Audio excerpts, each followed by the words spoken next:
وبركاته.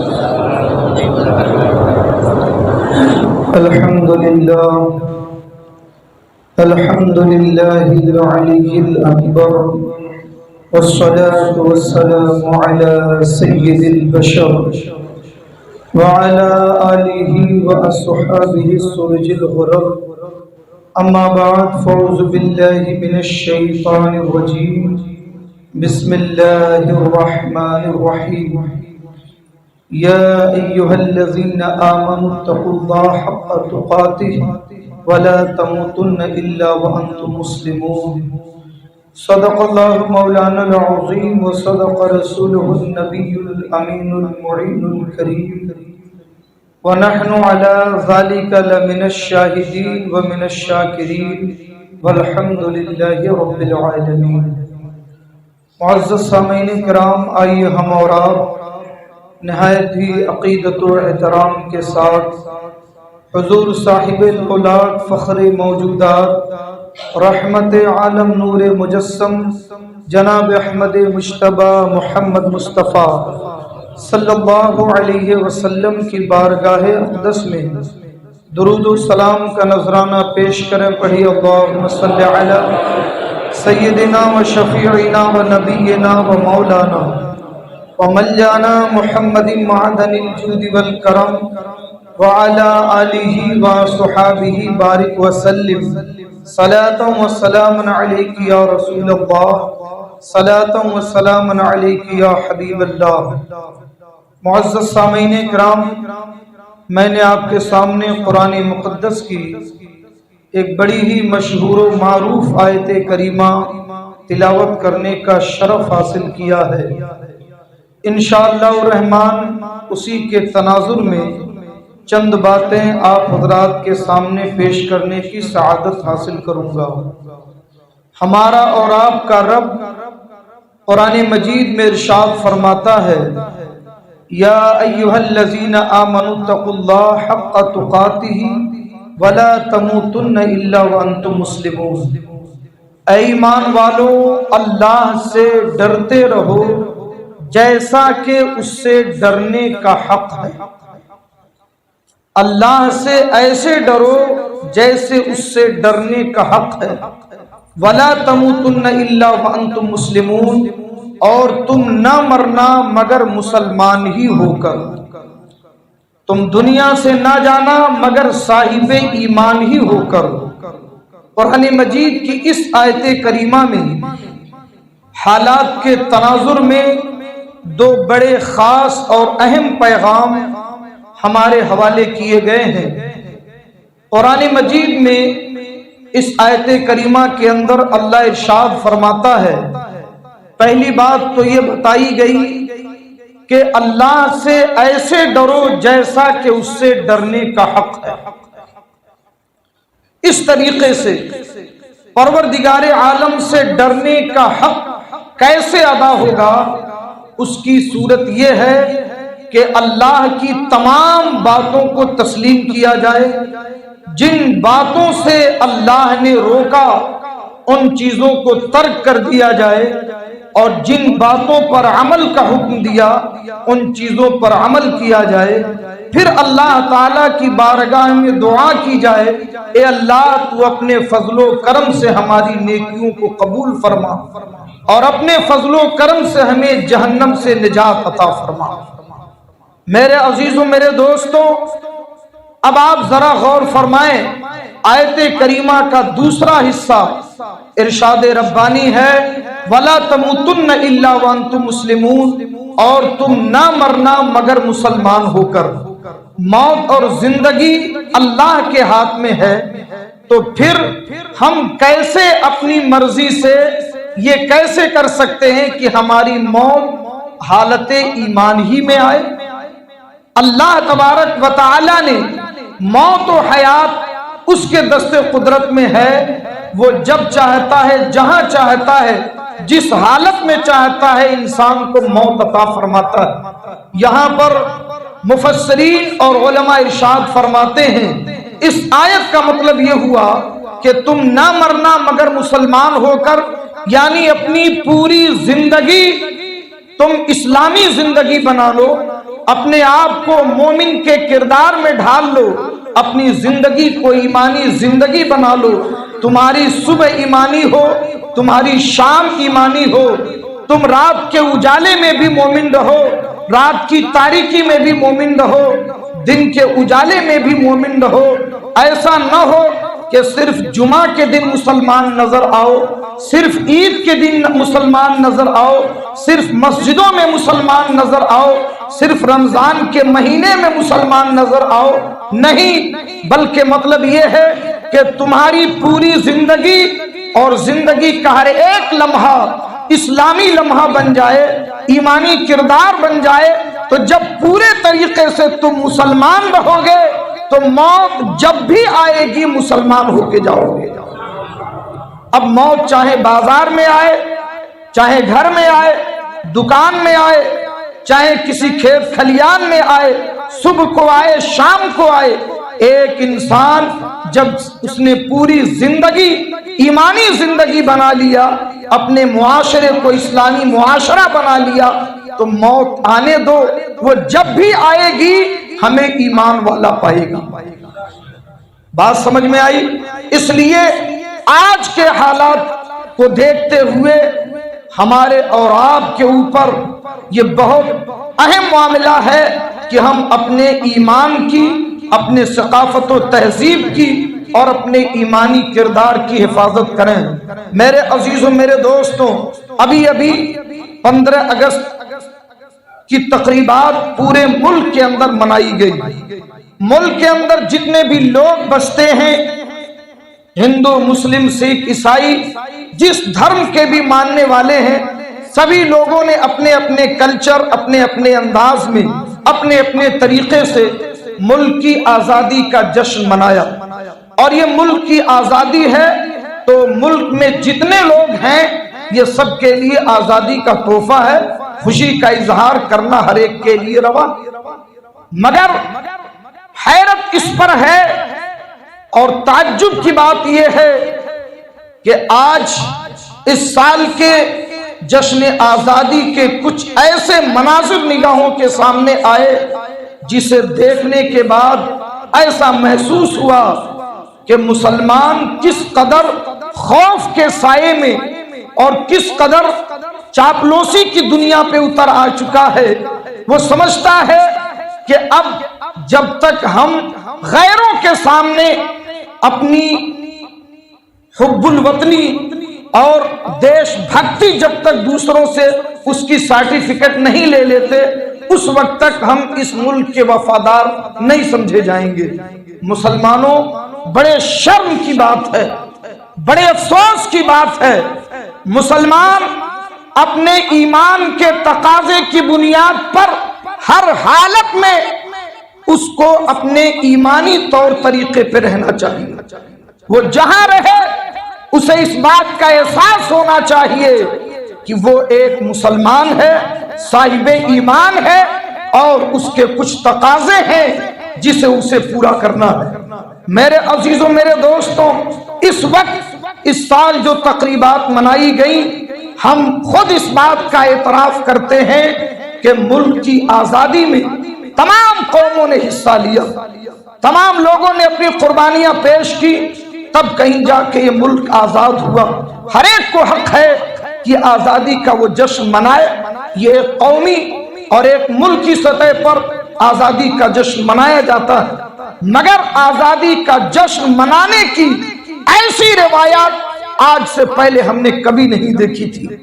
کیا ہو گیا ہے مسلمانوں کو کہ آپ نے یہ سمجھ لیا کہ جب تک ہم مشرکوں اور غیروں کے تلوے نہیں چاٹ لیں گے اس وقت تک ہماری حب الوطنی ثابت نہیں ہوگی۔ کیا ہو گیا ہے آپ کو؟ میرے عزیزوں، میرے دوستوں، ایسے ایسے مناظر اللہ اکبر کی دیکھ کر کے افسوس ہوا۔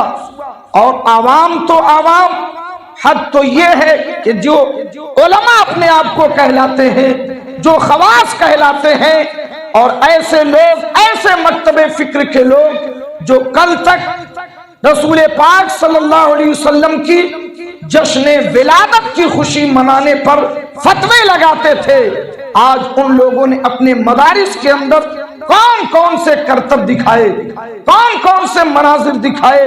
افسوس کی بات ہے، ایک ایسا مدرسہ جس میں بچیاں عالمہ فاضلہ ہونے کے لیے جاتی ہیں، اس مدرسے کے اندر جو بچیوں کا مدرسہ ہے، اس میں معاذ اللہ ان بچیوں سے جو قرآن و حدیث کی تعلیم کے لیے گئی تھی، ان سے اسٹیجوں پر ڈانس کرائے گئے، ان سے ڈانس تک کرائے گئے، اور اس ڈانس کو دیکھنے والے صرف عورتیں نہیں تھیں بلکہ اسٹیج پر مرد بھی بیٹھے تھے۔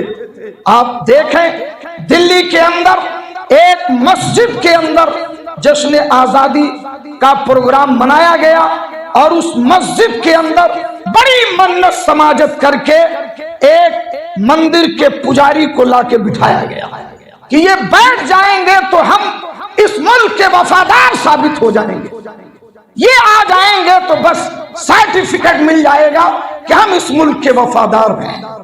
میرے عزیزوں، میرے دوستوں، ہریانہ کے اندر ایک مدرسے کے اندر بہت مشہور ایک شخص جو اپنے آپ کو یوگا گرو کے نام سے متعارف کراتے ہیں، انہیں بڑی منت سماجت کر کے بڑے احترام سے انہیں بٹھایا گیا، اور سب داڑھی ٹوپی والے اس کے پیر کے پاس بیٹھے کہ بھائی یہ آ گئے ہیں، اب مہر لگ جائے گی کہ ہم بڑے پکے ہندوستانی ہیں۔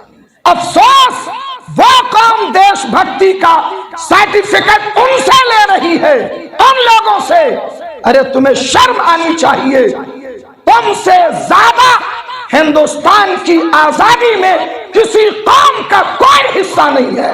اللہ کی عزت کی قسم، ڈیبیٹ کرا لو، بحث کرا لو، مناظرہ کرا لو، یہ تاریخی سچائی ہے، مسلمانوں سے زیادہ اس قوم کے لیے، اس ملک کے لیے، آزادی کے لیے کسی قوم نے کوئی قربانی پیش نہیں کی۔ یہ سچائی ہے، آپ کو معلوم نہیں، آپ نے اپنی تاریخ نہیں پڑھی، آپ کی سب سے بڑی دشواری اور پرابلم یہ ہے کہ آپ اپنی تاریخ کو بھولتے جا رہے ہو۔ ہندوستان کے اندر، اس ملک کے اندر 690 سال تک مسلمانوں نے حکومت کی ہے، 690 سال تک، اور دیگر اسٹیٹ کو چھوڑیے، صرف دلی کی آپ بات کریں تو دلی کے اندر صرف پائے تخت دلی پر 76 مسلم بادشاہوں نے راج کیا ہے۔ آخری تاجدار بہادر شاہ ظفر تھے جو انگریزوں کے ظلم کے شکار بنے۔ بتانے والی بات یہ ہے، یار اتنی موٹی سی بات نہیں سمجھتے کہ انگریزوں کے نگاہ میں دشمن نمبر 1 اگر بھارت کی کوئی قوم تھی تو وہ مسلمان تھا۔ آپ پوچھئے کیوں؟ جب انگریز آیا تو حکومت کس کی تھی یہاں؟ بتائیے، یہ چمکتے ہوئے سورج کی طرح سچائی ہے۔ کس کی حکومت تھی؟ مسلمانوں کی حکومت تھی۔ اور انگریز آیا کیوں؟ انگریز کے بارے میں کہا جاتا ہے ایک دور اس کا تھا کہ اس کی سلطنت میں سورج ڈوبتا نہیں تھا، اتنے ملکوں کو انہوں نے غلام بنایا۔ الحمدللہ آج عالم یہ ہے کہ ہمیں اپنی تاریخ اگر معلوم ہو جائے تو بات کرنے میں مزہ بھی آتا، مگر ہم تو اپنی تاریخ ہی نہیں پڑھتے نا۔ تاریخیں مٹائی جا رہی ہیں، سلیبس سے نکالا جا رہا ہے، مگر یہ یاد رکھنا کہ جو تاریخی سچائی ہے وہ سلیبس سے نکالنے سے ختم نہیں ہوتا۔ وہ ہندوستان کی تاریخ کی وہ سچائی ہے جسے کوئی جھٹلا نہیں سکتا۔ کون نہیں جانتا کہ یہاں پر آنے والے جو مسلم حکمراں آئے، انہوں نے اسی کو اپنا وطن بنایا، نسلیں در نسلیں ان کی یہاں حکومت کرتی رہی، ان کی محنت، ان کی لگن، ان کی کاوش نے یہاں کی صنعت، یہاں کی تجارت، یہاں کی حرفت، یہاں کی عالی شان عمارتیں اور یہاں کی خوشحالی ایسی بڑھی کہ پوری دنیا میں ایک وقت ایسا بھی تھا کہ بھارت ترقی میں نمبر 1 پہ تھا۔ اور وہ وقت بھی کہ جب دنیا نے بھارت کو سونے کی چڑیا کہا تو یہ سونے کی چڑیا کس کے دور میں تھا؟ یہ کس کے دور میں تھا؟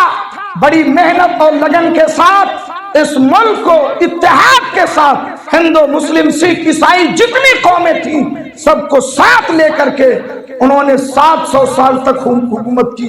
میں ایک فریب اور ایک الزام کا پردہ چاک کرتے ہوئے بتانا چاہتا ہوں، آپ مجھے بتائیے، لوگ کہتے ہیں اس بادشاہ نے اتنا مارا، اس نے اتنا مارا، اس نے اتنا خراب کیا، اتنے جو ہے مندر گرائے، یہ کیا وہ کیا۔ یہ ملک کے ماحول کو خراب کرنے کی سازش ہے۔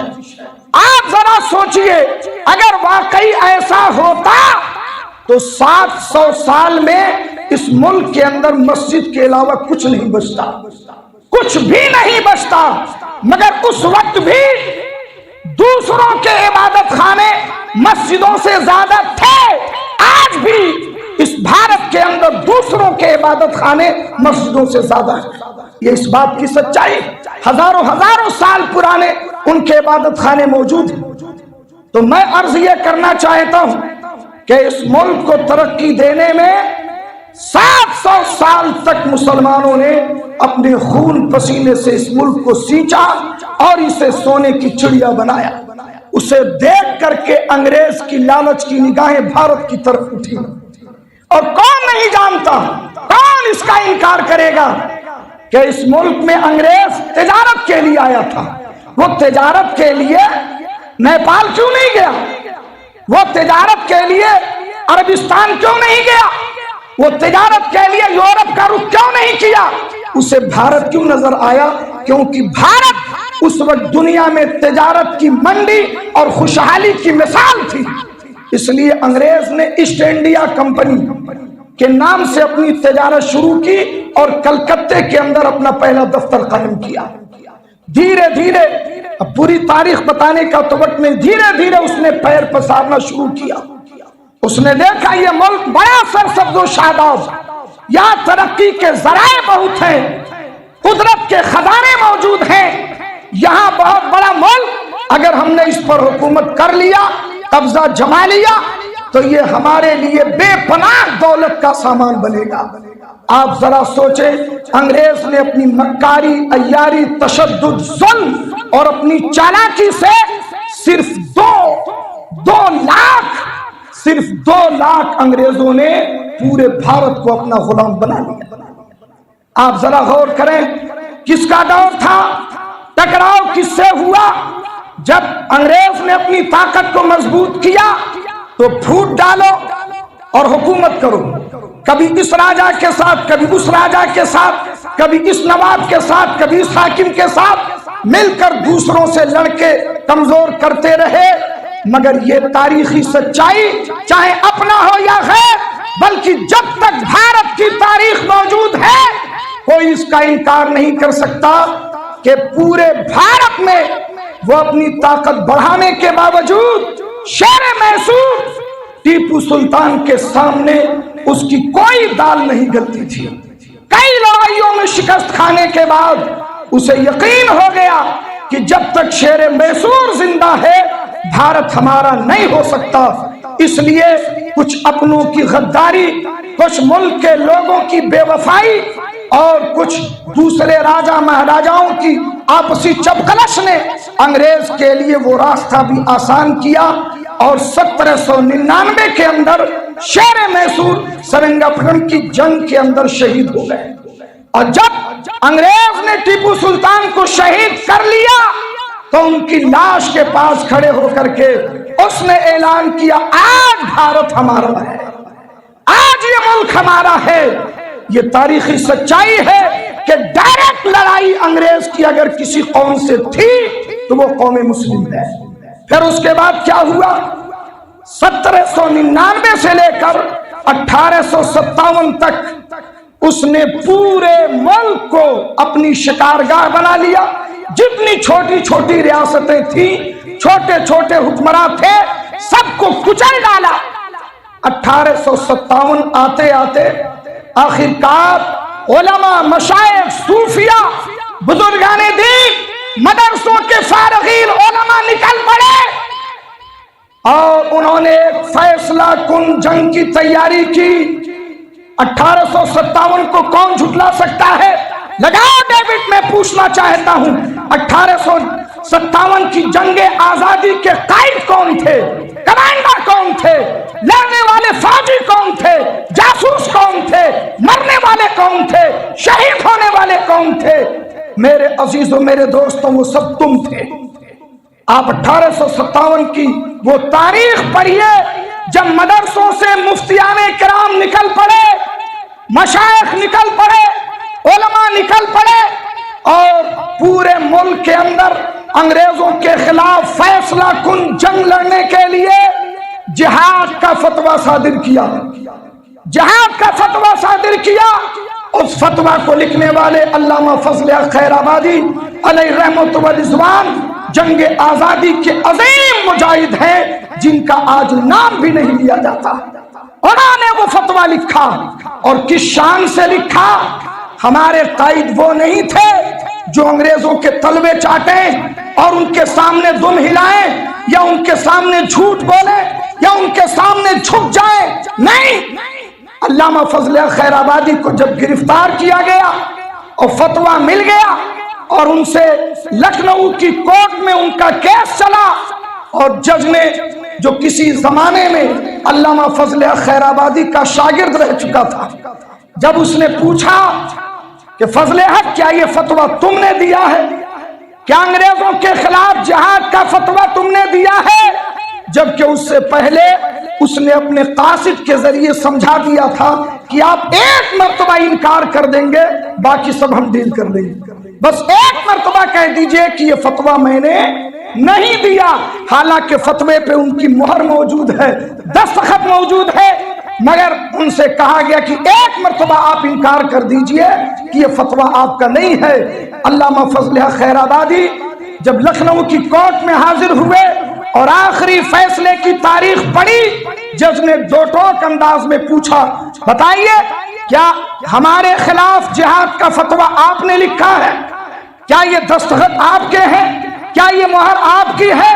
علامہ فضل حق خیر آبادی نے شیر کی طرح گرجتے ہوئے کہا کہ سنو، تم دشمن ہو، ظالم ہو، ہمارے ملک پر ناجائز قبضہ کیا، یہ فتویٰ میرا ہے اور آخری دم تک میں اس پر قائم ہوں۔ یہ فتویٰ میرا ہے، ہم تمہیں اپنے ملک میں برداشت نہیں کر سکتے۔ کیا سزا ملی؟ کیا ملا علامہ فضل حق خیر آبادی کو؟ کالا پانی بھیج دیا گیا، اور کالا پانی جانے والوں کی لسٹ بھی پڑھ لو کہ اس میں آپ کتنے ہو اور غیر کتنے۔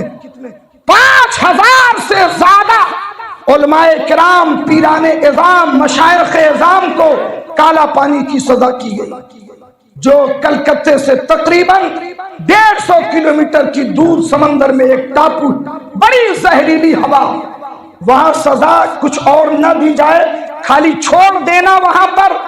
اس کے بارے میں باغی ہندوستان، جو علامہ فضل حق خیر آبادی نے الثورۃ الہندیہ، جس کا ترجمہ باغی ہندوستان کے نام سے ہوا، وہ کتاب اسی کالا پانی میں آپ نے کپڑوں پر کوئلے کے ذریعے اور کچھ کاغذوں میں کچھ اپنے کپڑوں پر آپ نے لکھا، اس کو بعد میں اردو میں ترجمہ کیا گیا۔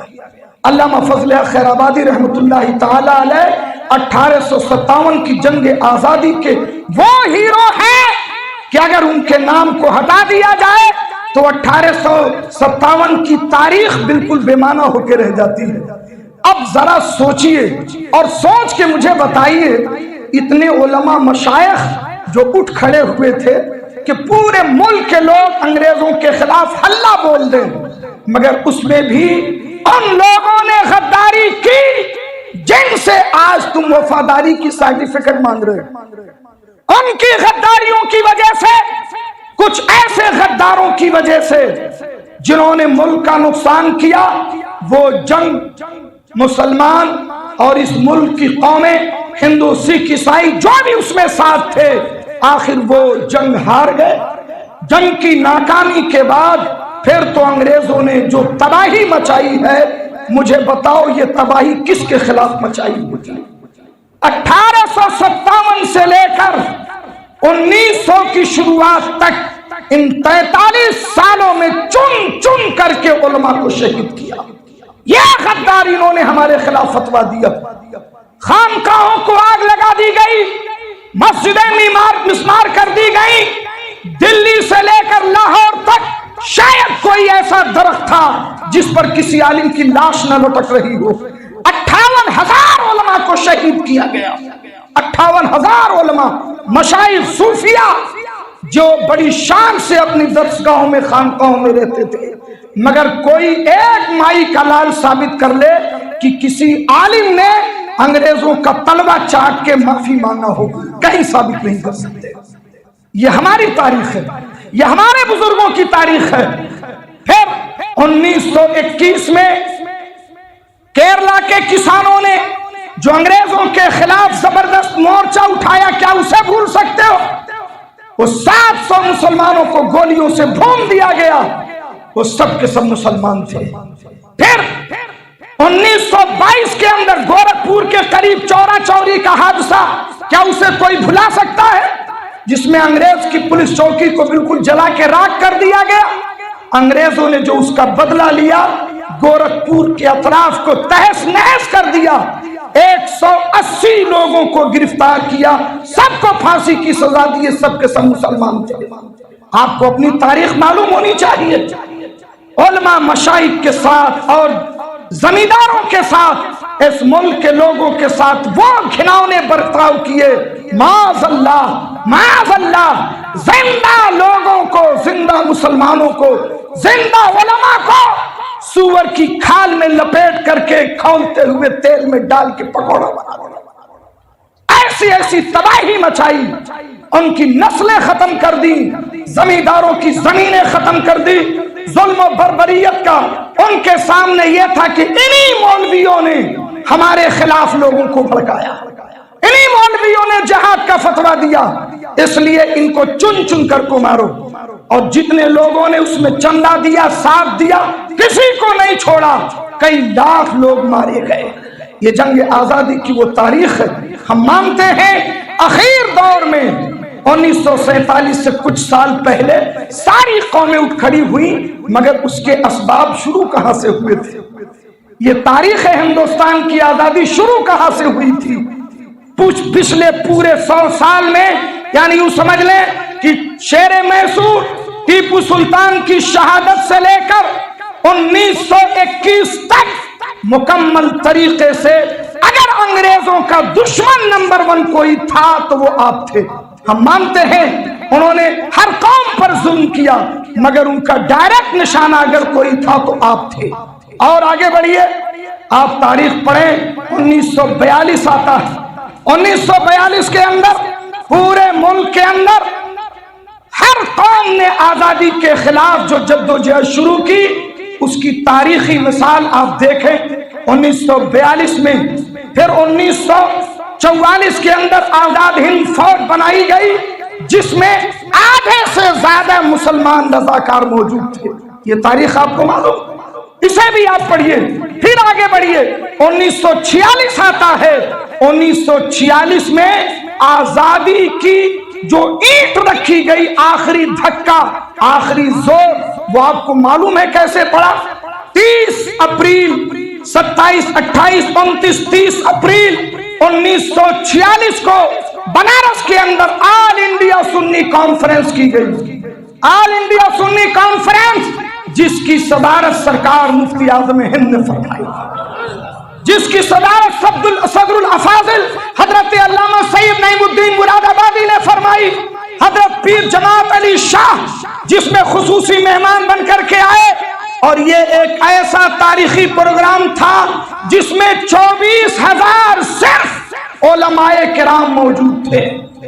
24,000 صرف علماء تھے اور 3 لاکھ سے زیادہ اس میں مسلمانوں نے شرکت کی.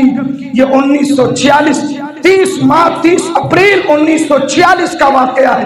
اس کے بعد جو پورے ملک کے اندر انگریزوں کے خلاف نفرت کا طوفان اٹھا تو جگہ جگہ انہیں تشدد کا نشانہ بنایا گیا، پٹریاں اکھاڑی گئیں، ان کے دفتروں کو جلایا گیا، ان پر شبخون مارے گئے، بم کے ذریعے ان کے مکانوں کو اڑایا گیا، ان کی ناک میں دم کر دیا. تب جا کے 15 اگست 1947 کو آزادی ملی. میں ان سب لوگوں کی تعریف کرتا ہوں، ان سب لوگوں کی ستائش کرتا ہوں جو اس ملک کی آزادی کے لیے جنہوں نے بھی حصہ لیا. مگر میں مسلمانوں آپ سے کہنا چاہتا ہوں،